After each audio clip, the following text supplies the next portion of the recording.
You won that, didn't you? Yeah, I don't know ago I've forgotten. The bomb scare in the car park at Heathrow Airport, and we were actually told to lie down on the side of the conveyor belts away from the glass window, and I met Tina Turner, who was lying alongside me with her large white bodyguard. She was also Mr. Plane to somewhere. So I lost a day of lead up to practice, but Bob Jane, thankfully, sent his helicopter down to Mascot to pick me up and bring me up to Bathurst. So I got out and jumped in the car after a fairly long trip. This man is the prince of the privateers. Allan Grice has barnstormed his way through Europe and snatched the headlines all season. He's never been more ready for this race. And now, high in the air above the Mount Panorama circuit, we join a man aboard his own helicopter. A man who raced here with great distinction, winning the great race no less than 4 times in the early 60s. Now, a most successful businessman and one of Australia's most innovative motorsport promoters. The man honoured this year as the Grand Marshal for the great race, Mr. Bob Jane. Thank you, Garry. Great to be here up above Mount Panorama. A great view, a great perspective. And I'm very proud to be the Grand Marshal for 1986. And I've got this to say. Gentlemen, start your engines. And Grice just spread eagles the field. He's gone. And all the cars seem to get away nicely as they head down the front straightaway towards the left-hander. There's Gricey dropping straight into the left-hander. And so beautifully he takes it through there as they head up Mountain Straight for the first time. The field goes through without an incident in the first quarter. We've got a safe start to the 1986 James Hardy Classic as they head up Mountain Straight towards Bridgestone Quarter. Just look at the field sweeping. Gricey all the way to the floor, leads the Turbo Nissan of Garry Scott. Larry Perkins running in 3rd place. George Fury is 4th. And you can wait as they go through Bridgestone Quarter and work their way up to the BP cutting for the reaction as Australia's Commodore leads the Turbo Challenge across the mountain for the first time. Grice, Scott, Perkins, then George Fury in 4th place. Up down to BP cutting and the climb to the top of the mountain. Look up Pit Brock in 05, who had to come from 11th position, an unaccustomed position for him on the grid, and he's already making up ground into about 6th position on the racetrack. Through they go, Grice, Scott, Larry Perkins, Fury, up to the top of the mountain. Fans on their toes as they go over for the first time under real race conditions for 86. My gee, look at the lead that Grice has opened up. Grice absolutely flying. He's using his 17-inch Yokohama tyres, and there's the shot from Peter Brock's race cam in behind George Fury as they go down over the top of Skyline, now down to the S's. And there's the leader, Allan Grice, with around about a 2.5-second gap as he leads on to Conrod Straight. It's the shot from race cam, midway down Nissan Conrod Straight, coming around to end lap number 1 of 163, and it's Allan Grice in the lead in car number 2, the Chickadee Commodore. Allan Grice in the lead, Peter Brock holding down 2nd place. Graham Crosby, by the way, still in the pits. He's been there 4 or 5 laps now, and no sign of any movement. It's a major job they've got to get back and running. Spicy Gricey and the Chickadee Commodore coming across the top of Mount Panorama. Onto the back of the Mulver Hill Matthews car number 19 Commodore, and taking some time to round him up. Elects for the brave move on the outside at Skyline, but gets through comfortably. They had problems with their pit stop at Sandown, but that was a good one from the Chickadee Grice team. Oh, straight off the racetrack for Garry Scott. What happened there? Well, it's just as though he missed the corner. Well, I'll tell you what's happening. He's got Allan Grice bearing down on him in a big hurry. That's why he's got the pressure on. Loss of concentration, perhaps, as he went into the corner. Too busy taking care of what was in the rearview mirror rather than his line into the corner. This is the battle for 1st and 2nd. The man in car number 15 leads the event. Right behind him, Allan Grice. Through Bridgestone Corner, and just look who's closing all over the Nissan as they head up to the top of the mountain. BP cutting. Scotty goes through in 15. Grice shadows him. I'll come out of here. You don't think Garry would be nervous after what happened at Sandown? Yes. Grice is going to give him no room at all. Straight down the inside, make your own arrangements. I'm back in front. Well, Scott knows he's headed for a pit stop. He's not going to fight Grice at this stage, I wouldn't think. And Grice is on fresh tyres, remember. Streaking away, Grice assumes command once more in the great race. Here comes the race leader, Allan Grice, into the pit area. Pat Welch there to call the action. Graeme and Allan straight into the driver's seat, as you can see. Grice throwing away gloves in the haste. They're really paying a lot of attention to the back of the car. They have an extinguisher poised over the back of the car. Fuel, as per usual. They're underneath the bonnet now, topping up the oil. But everything seems to be going relatively smoothly. A lot of heat, as you would expect, coming from underneath there.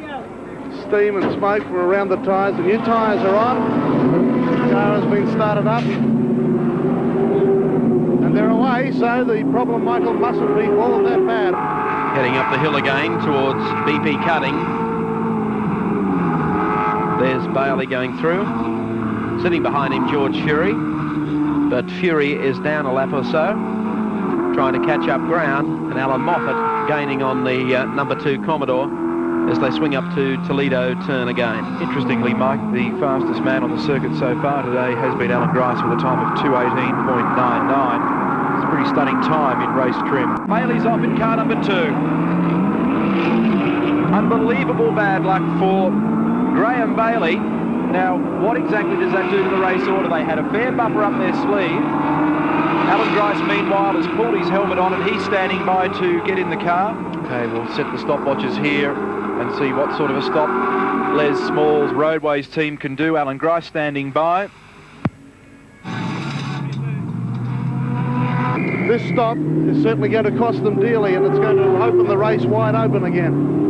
It would seem likely to me that what was happening was that the oil is coming out and got on the tyres, which is why he spun. What is going to be interesting, Harvey is now at the top of Conrod Straight. Yep. That big gap, that big buffer of the lap, and then a bit. Been at this now for exactly 1 minute and 50 seconds. They've fired the engine, out with all of the standby tripods. The jacks are up. Here comes Harvey along pit straight. Mobile dealer team flags up in the air. Grice heads out the pit lane. Oh, well, this will be really interesting. This will put them on the same lap. And remember that Harvey is at race speed. Grice is going to have to reach it. He spent 2 minutes and 6 seconds in There the he pits. goes. That's Grice pulling out in front of Harvey. Harvey has spotted the back of the Chickadee Commodore, and Cross in for the ride too as they head up Mountain Straight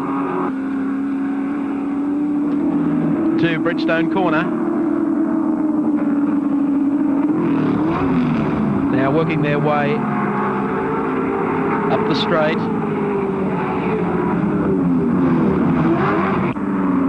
Oh, Harvey goes into the side of Grice. I think maybe Grice was claiming the corner, but... No, Grice has a problem. He had a problem before. He slowed quite... is it possible to slow rapidly? Anyway, he slowed, and that's really what happened. It really caught Harvey out totally. Tell you what... I wonder whether he's caused any damage. There doesn't appear to be any guards rubbing on the tyres anywhere. And what has it done to the Harvey Lowe car?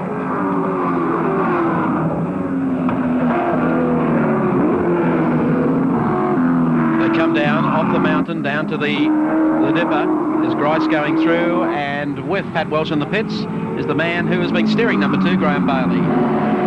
Graeme Bailey with me now, very exhausted, but there seems to be a problem with the car. Apparently we've got a slow leak in the dip. The boys were calling me on the radio, but I couldn't understand what they were saying. And I'm too busy driving past here looking for signals and forgot to look at the brake mark at the end of pit straight. Had a bit of a whoopsie, but I think they've topped the diff up. We should go all right from here on out. Look at this. John Harvey leading the great race, and sitting right behind him is Alan Grice. This one looks like going down to the wire. Harvey still with a stop to come. Grice putting the pressure on. He's closed that gap to practically nothing at the moment. Lap 105. The 2 Commodore drivers, Harvey and Grice, up front leading from Garry Scott in the Nissan number 15. Then, of course, Jim Richards in number 1, Dick Johnson in 17, Peter Brock coming back through the field in 5.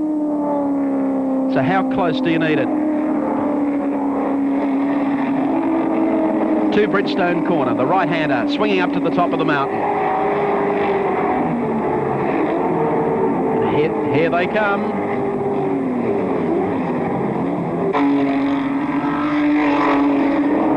out of BP, heading up to the top of the hill. Harvey down the inside of the BMW. Grice just backs out of there for a moment. Richards gives racing room on the inside. And what a race we've got going after 105 laps with all the dramas of today.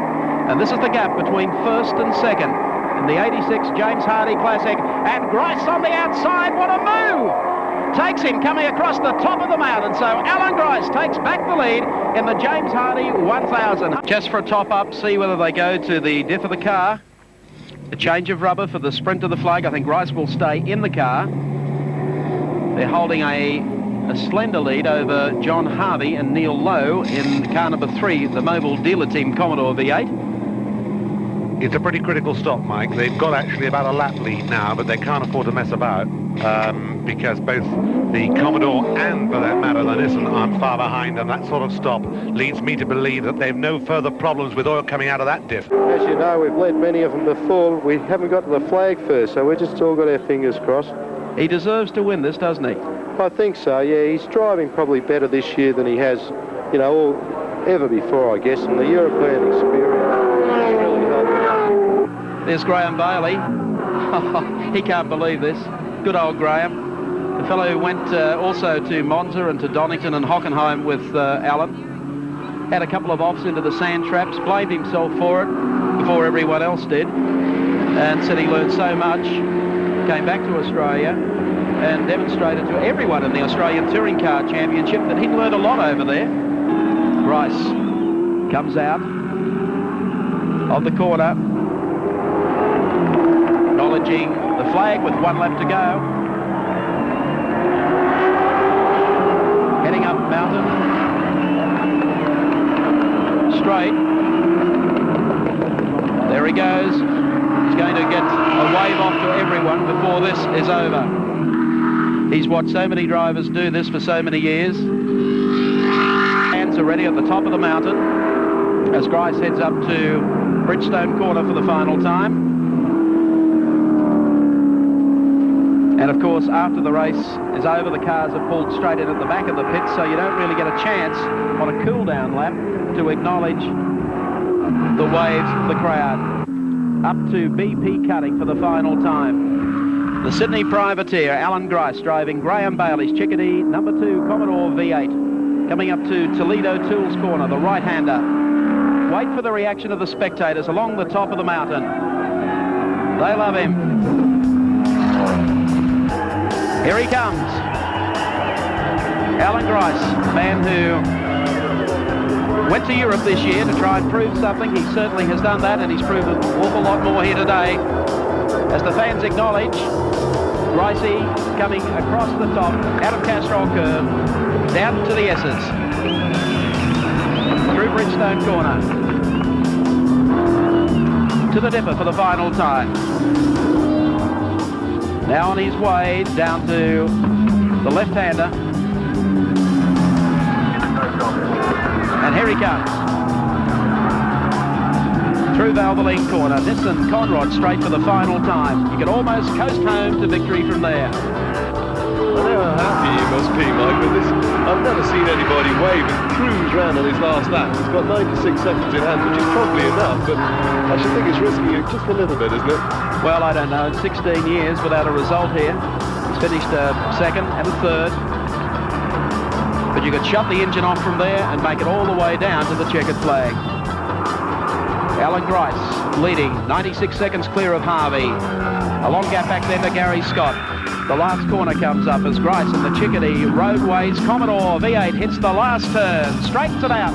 Checkered flag at the ready, and the Aussie privateer, the battler, cracks it for the Hardy 1000 at Mount Panorama, and the crowd has erupted. He's done it. It was a boyhood dream to win Bathurst, and it was the one big shot. And we had the big effort, the big spend, and we did it. First year. Then I retired.